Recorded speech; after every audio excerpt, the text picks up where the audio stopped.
So good morning or good afternoon, everyone, depending on what part of the country you're in. And thank you so much for juggling with us. Thanks to technology. I think we were in the same boat that we couldn't get into the right room. So we're really glad that you're here with us this morning. We may go through, just because we have a really tight time limit, cut through a few of the beginning slides, because you're going to have access to the slides and you have resources that we've uploaded for this session. So I think you can get some of the content without me spending as much time going over it. So this morning, I'm really excited. There are 4 presenters. My name is Laura Owen. I am the Executive Director for the Center for Equity and Post-Secondary Attainment at San Diego State University. And we have Karen Arnold, Venus Israni, and Kathy Rohn from Boston College.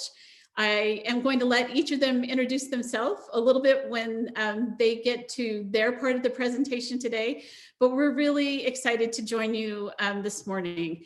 And so you already have the session objectives. You saw this when you were registering. We'll just slide right past that. Just to tell you a little bit about how we've split up the presentation today, I'll do a little bit of an introduction about what we mean by summer melt, what we're looking at in terms of what many are referring to now as COVID melt, the just drastic drop in the number of students who are enrolling and showing up to college after their senior year of high school.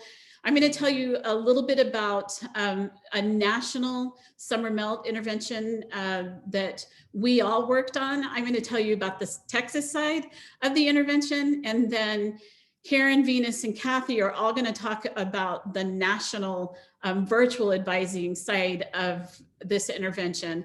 And we're going to share with you lessons that we learned from focus groups with counselors, with the student experience, with the text messaging and the virtual advising, and then end with just what we think are some tips for addressing MELT more holistically, rethinking the timeline of how students are really looking at the post-secondary pipeline and how they step in and out of the process.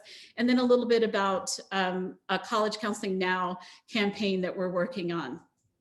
And so just really quickly, you're all here, and I'm assuming you have some background or some understanding of summer melt, but just to make sure we're all on the same page. Summer melt used to be a term that higher ed institutions used to look at the number of students who would apply to their institution, but then not show up the fall after they had been accepted. And higher ed institutions use this to figure in like how many students could they over admit, so that they were sure they filled all their seats, knowing that some students would decide what they assumed was to attend another university, not thinking that maybe some of these students opted not to show up anywhere.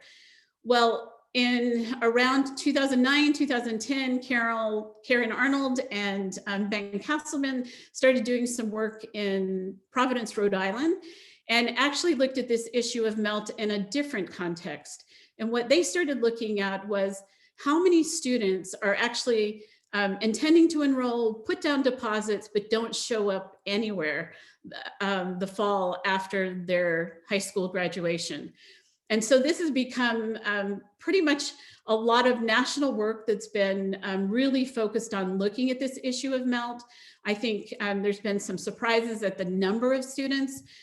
You know, anecdotally, I was a high school counselor. I knew that some of my students wouldn't show up, but I did not have an idea how many students there were. So just to show you what we've learned over the last 10 years of doing different interventions and working with different school districts around the country. These were some of the early studies. And what I have shown for you here, this is the MELT rate in different school districts in these communities. So you can see they're fairly mostly urban, large school districts. And we're looking at anywhere from a 21% melt rate to a 50% melt rate. And I can tell you, as a school employee, I was a high school counselor, then a district director. We're celebrating at graduation. We're really excited that all these students have graduated and that many of them are going on to college. I never, ever dreamed that the number of students who were melting was this high. And so when we started looking at this, we wanted to understand this more. We wanted to understand the experience of what was happening for students and what was influencing those decisions. So now let's fast forward. It's 2020-21. We are looking at numbers now that are very alarming. I've referred to this several times as this is summer melt on steroids now. When we look at COVID melt, the National Center, Student Clearinghouse Research Center recently released their fall enrollment numbers. I'm not going to spend a lot of time on this, but I do want to point out some of the numbers that we're most alarmed about. When we look at the overall enrollment for fall 2021 for direct high school to college enrollment, we see about a 21% decline in fall enrollment for 2020. And it's even worse when we look at our high poverty schools are sitting at almost 33% decline. And then if you look at this broken down, here you can see the blue line is higher income schools and the orange line is lower income schools. And you could see this across, higher poverty, lower poverty. So all of them had a drop, but most significantly in our high minority schools, our high poverty schools, our lower income schools, and our urban centers where we see the largest drop for fall 2021. Another thing that everyone has been looking at is, okay, if we see this drop, where is it happening? And you can see that there is a drop in public four-year attendance, but the really significant drops have been in private and community college enrollment. And then if we break that down and we look at enrollment by income level, you can see that it's much more significant when we look at low-income high schools and the percentage of students who did not enroll this fall. So we know that looking at this, there is some anticipation that the class of 2021 is actually going to be worse than the class of 2020. We have some early indicators coming from Common App, a decrease in the number of students who have applied. There's some indicators from FAFSA filings that FAFSA applications are down fairly significantly for the class of 2021. And so we are really alarmed and concerned about this issue of MELT, whether it was what we had traditionally been looking at over probably decades, or what we're looking at now because of a pandemic. So just really quickly, we're going to tell you about a study that was done called Digital Messaging to Improve College Enrollment and Success. We call it DIMES. You may hear us refer to that from here on out. Here's the researchers. We were from Harvard, University of Pittsburgh, University of Virginia, Boston College, and at the time I was at American University. So in this study, we worked with over 700 high schools across the country. And there were two arms of this. There was a virtual advising arm that worked with virtual advisors, sent text messages out about twice a month to students. The Texas side was working with school districts in the state of Texas that we had school counselors who sent messages out to their students, and they got messaged about twice a week. So they did get more messages. We can upload for you if you want to see the quantitative paper. I just noticed that it's been published as a working paper. We can share that with you now. And we're not going to go into the quantitative because we want to tell you the meat of what we learned about the student experience. But you can see here, students started receiving messages in spring of their junior year. They received them through the rest of their senior year and then into the summer after high school graduation. For the Texas group, we ended up partnering with Austin, Houston area school districts. We had 74 high schools, worked with 9 school districts. There was a group of schools who received the text messages in the summer MELT intervention, and then there were groups of schools who did not receive those messages and those interventions. When we looked at the results, there was the quantitative study that we'll share with you, as well as we did focus groups and a survey, and I'm going to tell you about the Texas findings from the focus group and from the survey. I will just tell you really quick, the quantitative results did show impact on the Texas side, where it was the high school counselors who were sending the messages and responding to the messages. What did we learn from the survey? We had about 3,000 students who completed the survey. That was about an 83% completion. We could not survey the entire group of students who were sent text messages, and I'm not going to get in. There were some district policy reasons that we couldn't survey everyone, but this is the response that we got. About 83% of the students we sent the survey to responded. Most of them were Hispanic or white. About half of the students that we had demographic information for were economically disadvantaged. About 60% came from, they were going to be first in their families to attend college. And so overall, we found that students who were responding to the text messages felt that they were helpful. We had about 76% who said the messages helped them in writing or editing their applications, or it really helped them dealing with some of the family's concerns around college admissions. About a third of the students said they didn't feel like they needed help. But interestingly, when we did the focus groups, a lot of them said, well, I still was reading them to make sure I was keeping up with everything and I was staying on task and not missing any of the steps I needed to do. About a fourth of the students said that they were somewhat helpful in actually helping them to decide where to go to college. And then when we asked them overall, like, what was the influence on your college search, your college application process?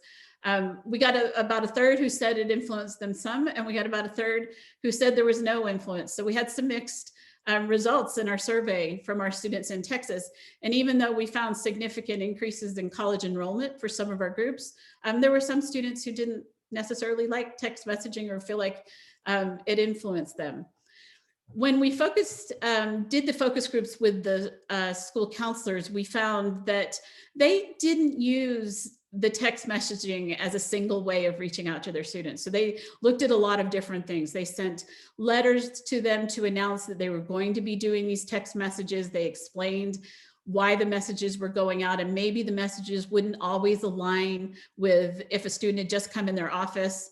Maybe they had asked them something that a text message that was more automated might make it sound like they didn't know their student. And so they explained that some of these messages would be automated that went to everyone, and that some of them were just very personalized coming from them themselves. But they also said, in addition to the text messages, they found multiple ways to communicate with their students.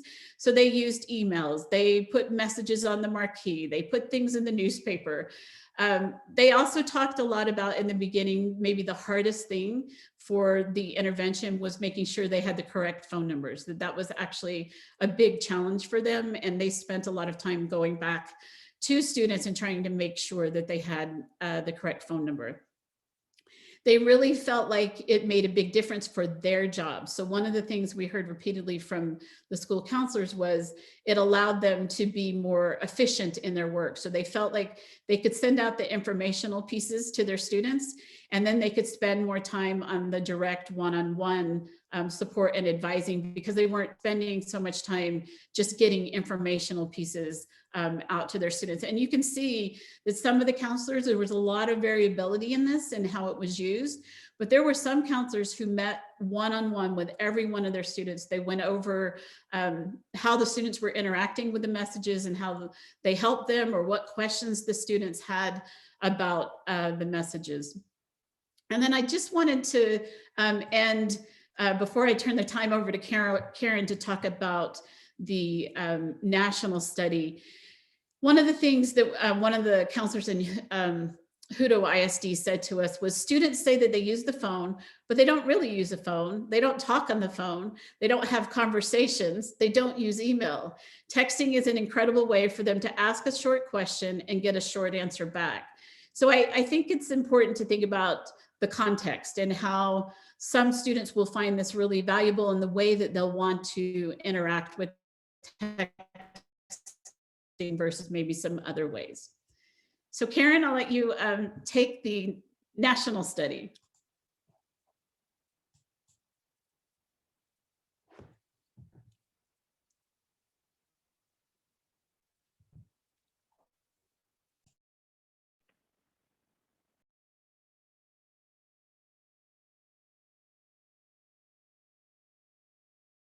Karen, I think you're on mute.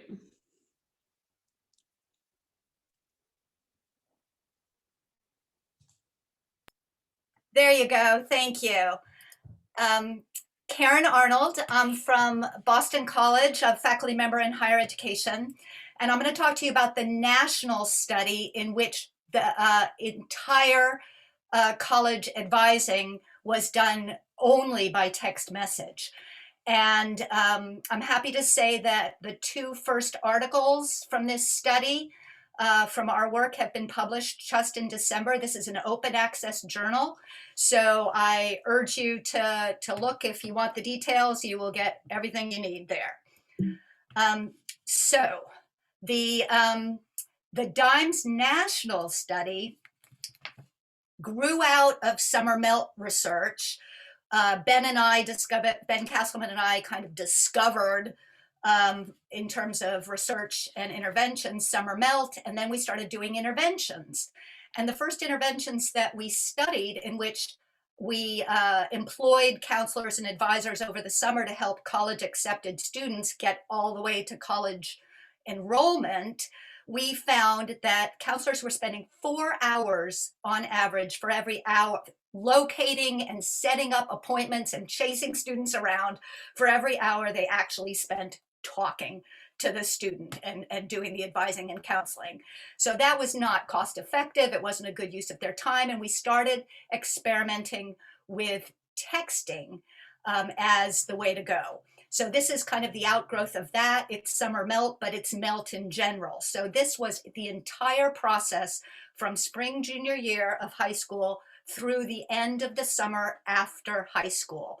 And as Laura said, we had about 750 high schools in 15 states. They were high schools with high poverty levels and low four-year college going rates.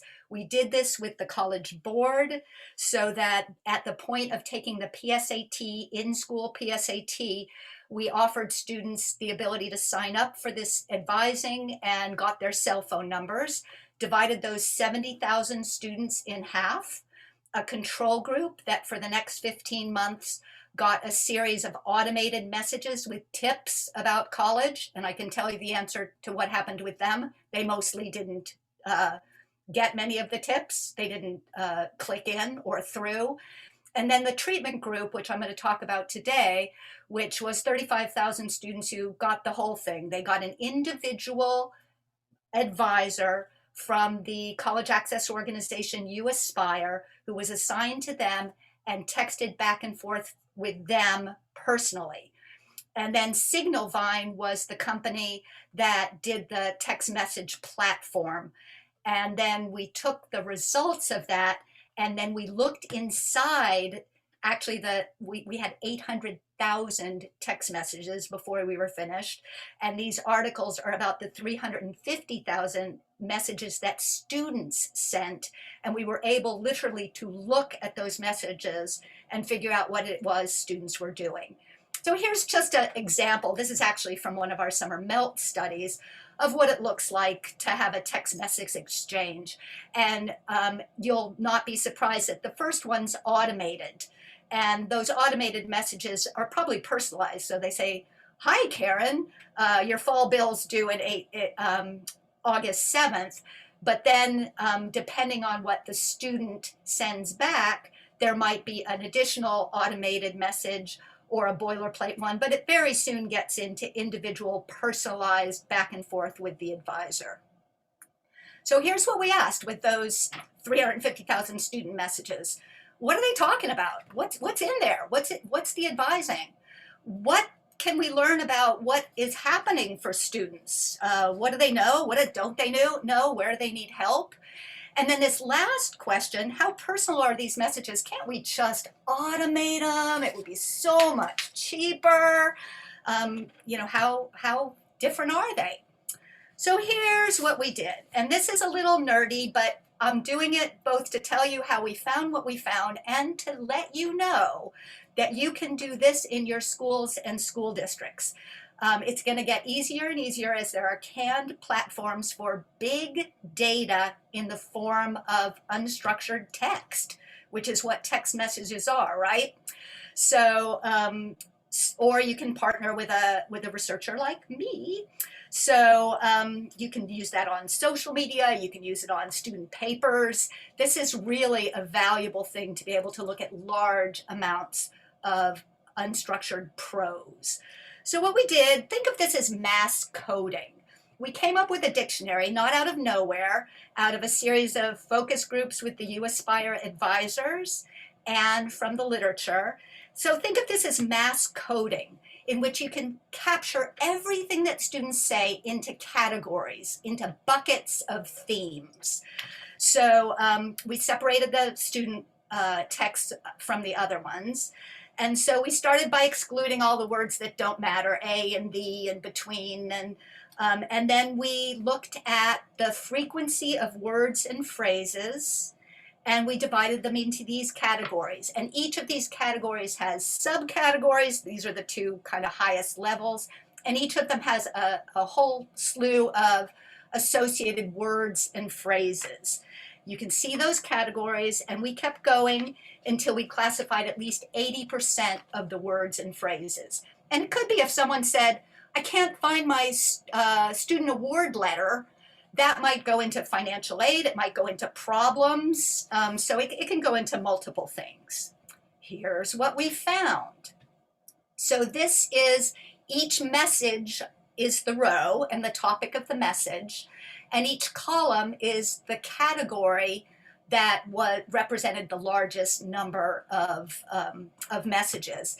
So each of these numbers is the percentage of messages in that the percentage of student texts in that message that referred to that category. So in the introduction, 11.6% of the students, their text had something to do with navigation, which is, when's the deadline and how do I do this? And I can't, where do I find this? And at what, how do I do this task? And the yellow shows the number one category was, how do I? What are the deadlines? How do I do this task? What are the requirements? What to do, how to do it, when to do it.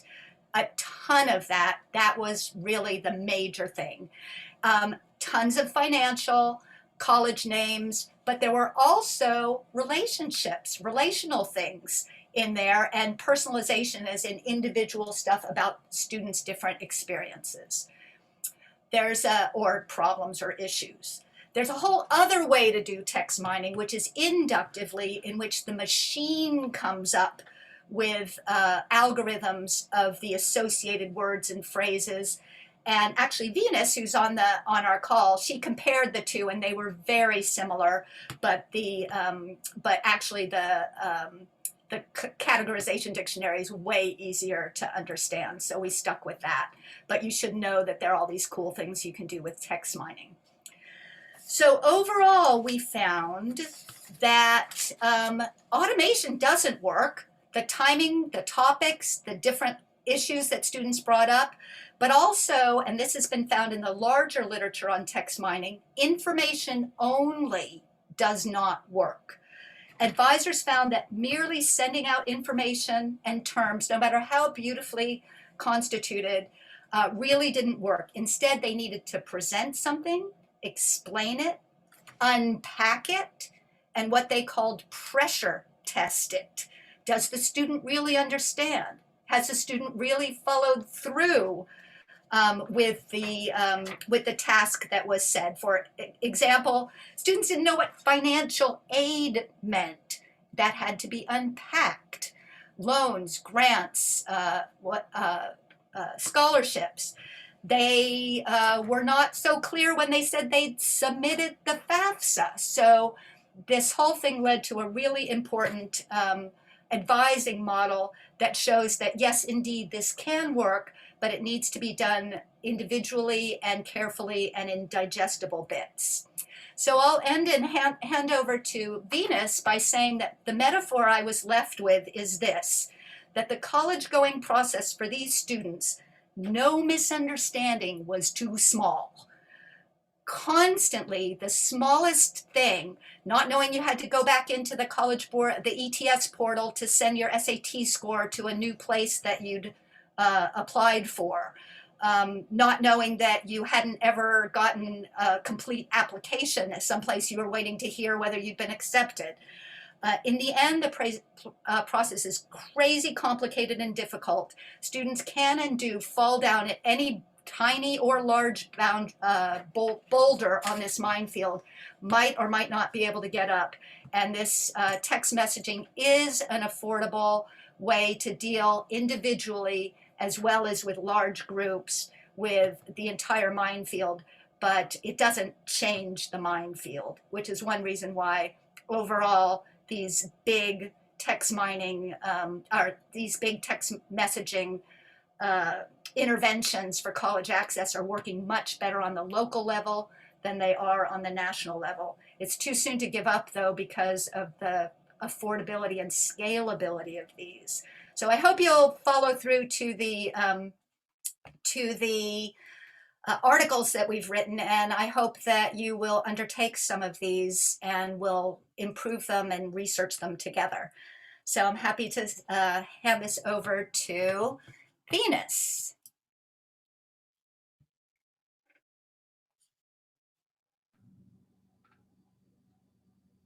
Okay, so I am trying to share my screen here and it's saying it's disabled.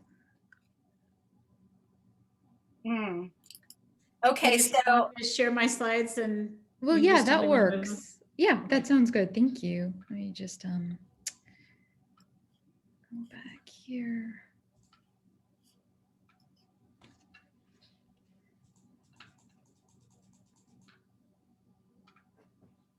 Perfect. Okay.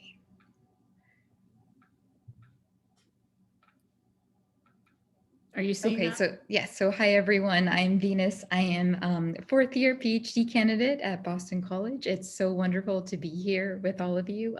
Laura, thank you so much for inviting us all to be part of this with you. So in order to learn about the students' experiences with the texting program, our advisors texted one evaluation question to each of their advisees at the end of the 15-month program. And the primary source of data for this study basically consisted of text messages from 3,577 students who responded to end of study questions asking about their DIMES experiences and outcomes. So the initial automated text message, which you can see is part 1 of each question, began with the standard opening alerting students that the texting program would be ending and inviting them to text back to their advisor with any final questions. And so the second part you see there included one of the 10 open-ended or closed-ended questions about their experiences within advising and or their evaluation of the program and its usefulness. So one of the first 3 questions was sent out to separate batches of roughly 2,900 students each. And these are students who had signed up to participate in DIMES. They were assigned to the treatment group, but they had never texted back to their advisors. So we termed them the never engaged group.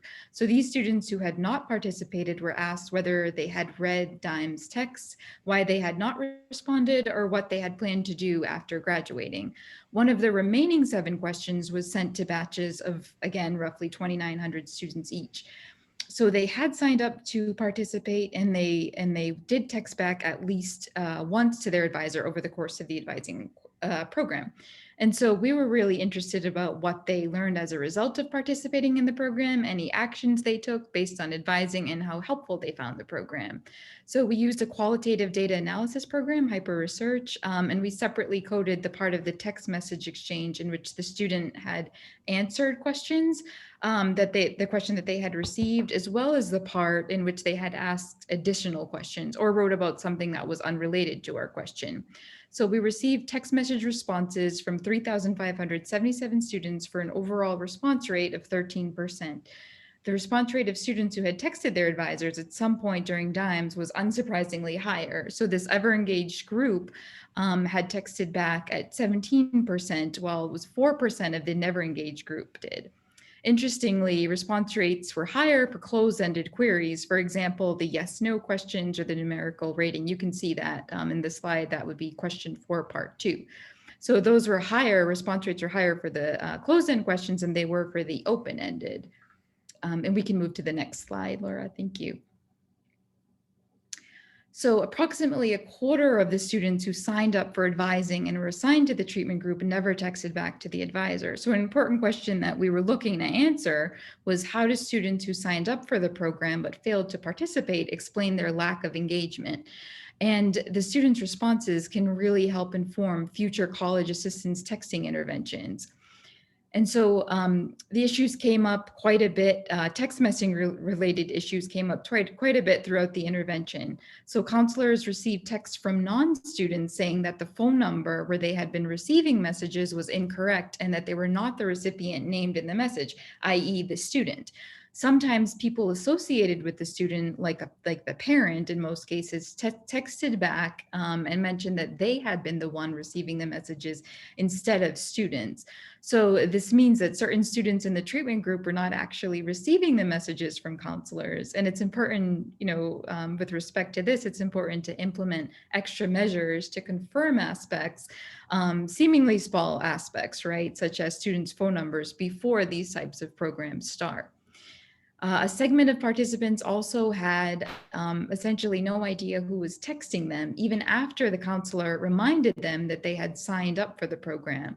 So perhaps too much time had gone by between the time that students signed up to participate and when the program actually started. Students also wrote back to express confusion about how the program worked, assuming that the messages from counselors were fully automated and not understanding that it was possible for them to text back to the counselor. And so this was an important recurring issue. So students thought that they were talking to a chat bot, asking the counselor things like, "Are you a robot? I'm sorry I didn't answer. I didn't know you were a real person." And this is really not what they wanted. They really desired that personalization that we, in fact, or that our counselors, in fact, were giving them. So this underscores how important it is for texters to be seen as actual humans. Automated messages must be written in a format that is informal, that really incorporates a warm tone, such as mentioning the student's name, for example. And so these types of issues can have a hugely negative impact on texting programs. If students think that text messages are solely automated, that they may rethink their engagement in the first place or view the program as less likely or less helpful than it really is. Again, it may also lead to students thinking that they cannot interact with the program in a way that may yield positive results for them. So in this program, the first part of the message was automated. "I'm here if you have any questions. The program will be ending soon." However, once the student wrote back, the responses from the counselors were not automated and were very much personalized to student-specific concerns. So this really shows us that although students sign up to be part of a texting program, they may, number one, forget how it works and may need to be reminded of this closer to the time that the program begins so that they can really engage in a more optimal way. We also need to really make sure that students have a clear and thorough understanding of how such programs works and how they can interact with them. For example, a simple fact sheet about the program before it begins would be one small but perhaps viable solution. And finally, a handful of never engaged students reported that they had not needed dimes because they had received help elsewhere. This could be from teachers, parents, siblings, or school counselors. They also mentioned that they were all set with their post-secondary plan. The next slide, please. Thank you. And so through students' responses, we learned a great deal about how texting programs work best.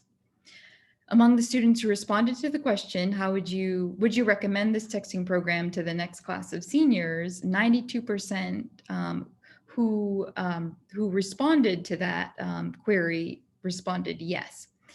Additionally, we asked one batch of ever engaged students directly to indicate how helpful they found their DIMES participation by texting back a number between 1 helpful to 5 very helpful. So just under 80% of the students gave the program a rating of 4 or 5.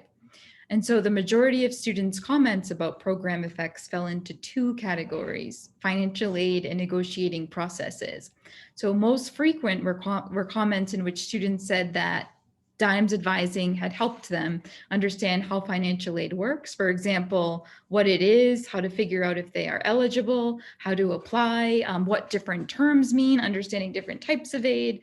And they also mentioned that the program was very helpful in helping them to complete the FAFSA, seek out different types of scholarships, and apply for loans. And so the second largest category of DIMES effects comprised student comments about the usefulness of receiving constant reminders about what they should be doing in the college process. And so the students mentioned that, and the counselors told them everything that they needed to know about college, how to make the application process easier, and that college and counselors helped them to stay on track of the important things that they needed to do in order to get more aid. They repeatedly pointed to the importance of learning about important deadlines, since there were just so many deadlines throughout the college application process. This type of texting program was instrumental in providing students with individualized guidance on questions that they had that were very specific and focused on their own unique situation. So for example, we had a lot of students asking questions surrounding their own like their own family background or their own parents, issues with filing the taxes, for example, parents being divorced, or I'm living with my grandmother. How does this impact my status as a dependent? What do I need to do to get aid? My father receives disability and he's on Social Security. So these are very specific personal questions that really need guidance, and where it's not a one size fits all response would be adequate for this. They also reported specific actions that they took in regard to financial aid as a result of advising. So for example, students had mentioned, I looked into FAFSA and I was able to afford a more prestigious school. And then the next slide, I've commented on how students reported that the college application process was stress-inducing and very overwhelming, but that it was so important to have someone there to guide them through every step of the way. Students noted that having an ongoing connection to an advisor reduced stress during the process of applying to college. Their feedback also pointed to their increased confidence through participating in the program. So counselors essentially gave students step-by-step guidance on what to ask administrators, like financial aid or admissions staff within colleges, which can be incredibly daunting for high school students to do, to make that outreach. So students were encouraged and given the appropriate language to reach out to staff. And then I think that the next slide also, I think this really just all this all kind of comes to this this larger notion that we should really be assuming nothing when we, you know, even though we or college counselors are reaching out to students about different tasks throughout the college application process. And even though our advisors pegged each message throughout the entire program to different college application topics that were aligned to deadlines, there were recurring incidents of students who were far along in the program and who really should have been ready to start their first semester in college, who were still asking, how does financial aid work? How do I fill out the application? I cannot, I cannot overcome this technical difficulty. And so this really highlights the importance of checking in more frequently with students on such complicated processes, and really making sure that they fully understand the different terms and processes that are ahead of them. And so that is it for me. Thank you so much. And I'll turn this over to my peer and colleague, Kathy. Laura, you can just keep clicking away if you'd like to, so I don't have to worry about that. Hi, everyone. My name is Kathy. I am a doctoral candidate at Boston College, and I'm here to kind of wrap this up and try to give some tips to using texting to address MELT. My colleagues have already mentioned a few of these different things, and then I'm going to highlight a couple of different initiatives that we're thinking about now and how we can all address this topic moving forward. So the first thing that you've heard as kind of the underpinning of all of our comments is how important relationship building and building relationships with students is through text message. And that is really at the crux of advising in person. It's also the crux of advising in a virtual space. And so it's really important that texting is two-way text messaging. So not just automated messaging where students think they're talking to a robot and sending information out into the ether and not getting a response. That interaction is really crucial. And so in order to create that interaction, there's got to be a way to develop, an authentic relationship over text where students feel like they can trust the person they're speaking to via these messages. And so we suggest that using, relatable language for students, is that images or GIFs or emojis or other ways that students can feel like this is a personal relationship that I'm forming with this person. And additionally, responding fairly quickly. We don't have all the answers. Advisors don't have all the answers. However, even just responding to say that and then having an arsenal of tools or things that you can pull from to send back to students in a timely manner will help students feel invested in something like a text message program, especially when they can't see someone face to face. And the next piece of this, Venus hit on a little bit, but clear expectations and introductions. We might, introduce a program to students and they just might not remember what the purpose of that program is. Who are these people who are behind these text messages? How is this going to work? What's its purpose? And outlining those expectations for students and families upfront, maybe multiple times and in different modes, like video messages, perhaps saying, hi, my name is Kathy. I'm an advisor from blank, might help students feel like, okay, I know who's there. And I know what I can get out of this kind of texting relationship versus where else I can go for other kind of information. So just being really clear up front. And then this personalized piece of things. So providing information, yes, is important. Deadlines, dates, nudges around when things need to be due, but also providing that individual response. So when a student walks into your office, they aren't getting also an automated message that day, reminding them to do a task that they did 10 minutes ago when they were sitting down with you in the office. So really thinking, and I'll talk about this later, also that thoughtful use of automation to make sure that things are personal, but also we're thinking about, yeah, we know things just have to get done at a certain time based on, structures and systems. And this next piece goes back to Laura, what she talked about Texas and the combination of advising models, where in Texas, counselors use texting in addition to kind of a whole nother toolkit of things like in-person meetings. Maybe now that's not possible depending on what's going on in your district, but maybe video calls, phone calls, email blasts, Naviance reminders. How can we use this kind of like a multimodal response to students using different ways that they might be willing to engage? So not texting solely, but texting in addition to these other tools we have in our toolkit. And the last thing I'm going to talk about, and I'm going to zip through this because I want to make sure we have time for questions, is to really think this big, we've talked about these kind of like micro things, but when we stepped away from the study, we really thought, wait a minute, how can we really rethink this linear college counseling timeline? This idea that we assume students are at one place in time in their college process, when really it's really individual. They might be in a very different place based on their experiences. Laura, do you want to click? So here's, here's a visual of what this timeline looks like. And this is a timeline that I just created based on what we did in our study, where we have all of, these 35,000 students, and every, at spring and summer of their junior year, fall, winter, their senior year, et cetera, they're getting messages related to specific topics that we assume that they'll be at based on, college counseling that we've done in the past. This resembles a lot of, I'm sure, what you do or your districts do in terms of college counseling checklists. But what we realized is that some students are in different places on this timeline. So Laura, if you just keep clicking a bunch of times, you're gonna see some people come up. Yeah, so if you just keep clicking. So what we realized through the text messages and through mining them is that students were in very different places than we thought they were. If you can click a couple more times, Laura. For example, there might be a student in their spring or summer of junior year who said, I'm already done. I'm ready to actually work on my applications. And so your texts aren't helpful. We saw students say that, and therefore they didn't engage moving forward.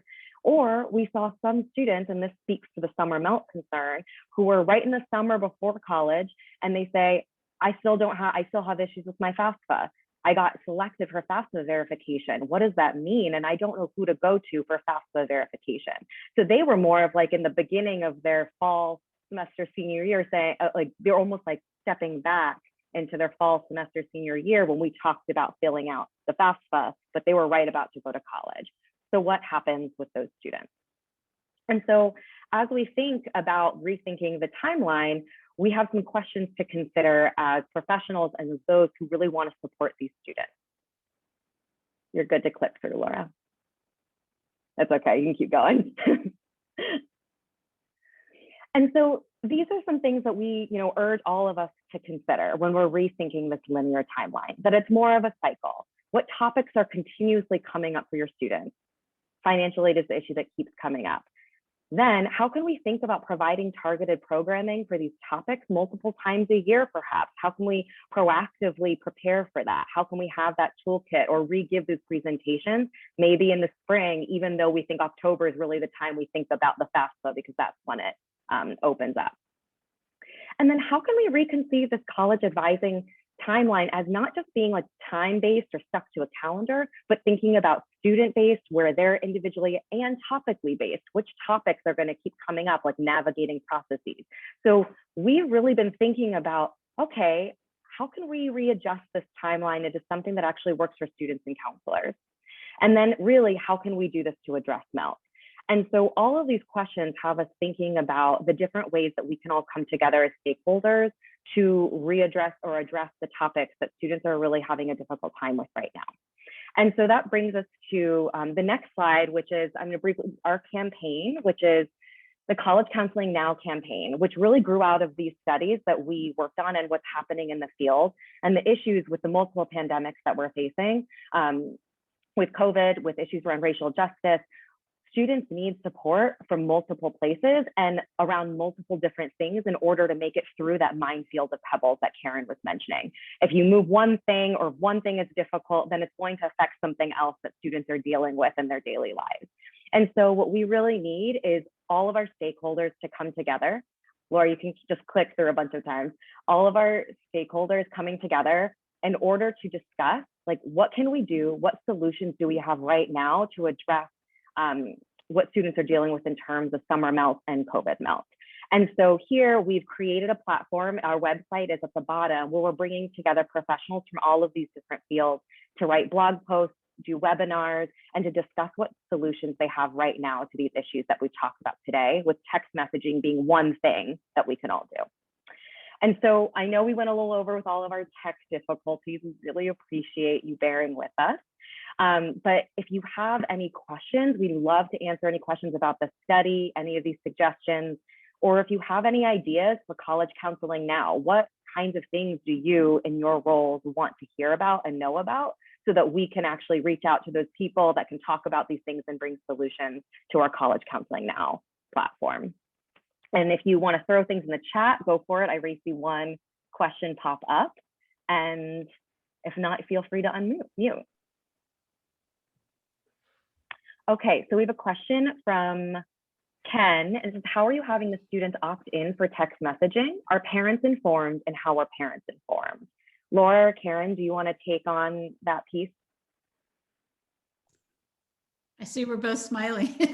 I'll jump in real quick. So yes, we offered an opt-in or an opt-out opportunity for every single student. So the first message they receive is a message giving them information about what they're going to be receiving, what this texting campaign is about, and then letting them to decide if they want to participate or not. So that's the very first thing they get when they receive any messages about the text messaging.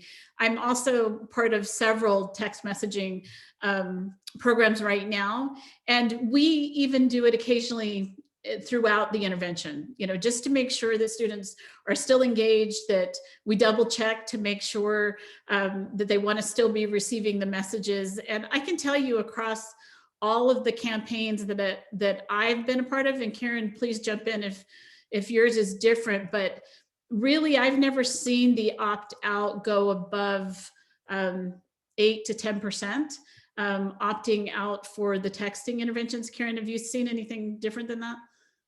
No, the opt-out, people usually just don't respond, but they don't actively opt out.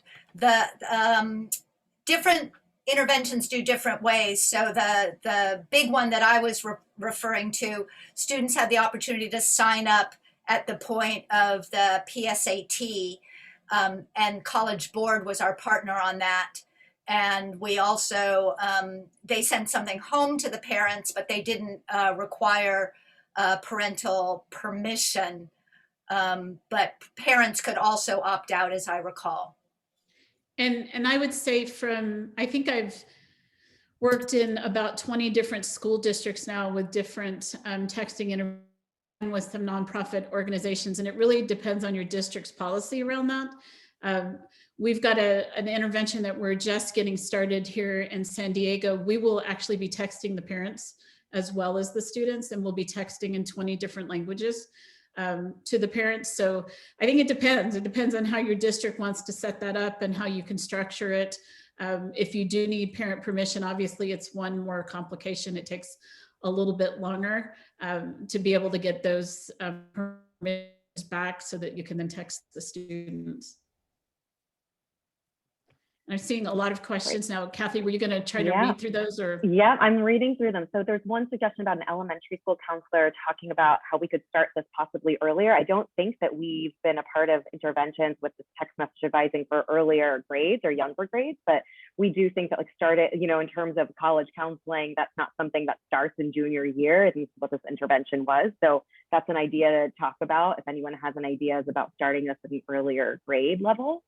And so then Lindsay Michael Page out of University of Pittsburgh has been doing work with early childhood and elementary school, and they've been doing it more geared around like issues of attendance or issues around school, you know, parental engagement and participation. But I know that she has been doing work with these younger students, younger populations. And definitely, I think when we talk about college and career readiness, I am a firm believer that it needs to start much earlier, that so much of what we do focuses in 11th and 12th grade, and it's too late at that point. I mean, not that we shouldn't do it, but it's very late in the process. Yeah, I just wanted to respond to the question about monitoring for self-harm. And for two reasons, you need to have a system where people are responding right away to these messages. One is that students are very turned off if they don't get a quick response. It just doesn't work. But secondly, you want to be on top of if there's anything distressing in there. And I know that in a text campaign that Laura was running in Washington, D.C., that they had quite a scare in the middle of the night, but they were on top of it because they had the systems to monitor. So they didn't do it overnight, but I think they were on in the Dimes, they were on until 10 at night in rotating groups of kind of on call. And I don't know how it came to your attention, the one that was so disturbing in DC, Laura. So I was actually on the West Coast. The message came in at midnight. So it was 3 in the morning on the East Coast. And the first message was, help, emergency, is anybody there? And so I was panicked because here I am in California and it was a student in DC texting, and because of the way the messaging was set up, I didn't have access to personal information. I didn't have her phone number. I didn't have her address. And I wasn't sure how I'd be able to get a hold of the coordinator in DC at 3 in the morning. And so anyway, I very hesitantly but quickly said, I'm here. How can I help you? And she had a FAFSA question. And so after I took a few deep breaths and could relax a little bit, I helped her with her FAFSA question. But I think that does speak to the fact, not that I think we should be available 24/7. I think that's unrealistic that we're, you know, staying up for 1 or 2 students who might message in the middle of the night. But it did speak to me really loudly, thinking about what students see as an emergency and how they get to this at times that don't fit within a typical school schedule. You know, a lot of our messages come in at night. And it's actually worked out really well. I have a study right now that I'm still doing with DC, but I have graduate students in San Diego who are responding, and it works out really well because we're 3 hours later and most of the students are responding in the evening. So it's never too late for us because of the 3 hour time change. So that is one thing to consider when you are designing your intervention. I've seen some school districts put a limit of time and say, these are the hours that we respond to. You know, we'll be back in the morning, you know, we'll respond, or even these are the days of the week. We respond Monday through Friday from, you know, I don't know, 10 a.m. to 7 p.m. However that is structured so that it's being monitored. And then it just lets students know, we'll be back tomorrow at 10 in the morning and we'll respond. But we also did some focus groups with students. And they said the thing they liked the most is they could do this on their own time at their own convenience. And they found that most things they could do, and in some ways were happier to do semi-anonymously on text. The exception is that we didn't see a whole lot of counseling going on. What do you think I should do with my life? Should I go to college? What would the best major be for me? It could be because they were so fixated on when's the deadline and how do I get my fee waiver, this negotiating process, or it could be that text messaging really isn't good for counseling and the kinds of caseloads you need to set for text messaging, and that's the reason why the Texas intervention showed some treatment control differences, because it was connected to actual people. You could do the texting negotiating processes, information nudges part through text, and then go see a human being and talk over something bigger. And we heard that, we saw that in the texts as an absence, and we heard that from the students in our focus groups. I think we're done. I do want to thank everyone who participated today. I wish we had more time to answer more questions. They've given us a really hard stop because you have other sessions to go to, and there's another team that needs to come in here and get ready for their next session. You have our contact information in the portal. Please reach out to us if there's anything that we can answer or help you with or get resources to you. We're happy to do that. We really appreciate you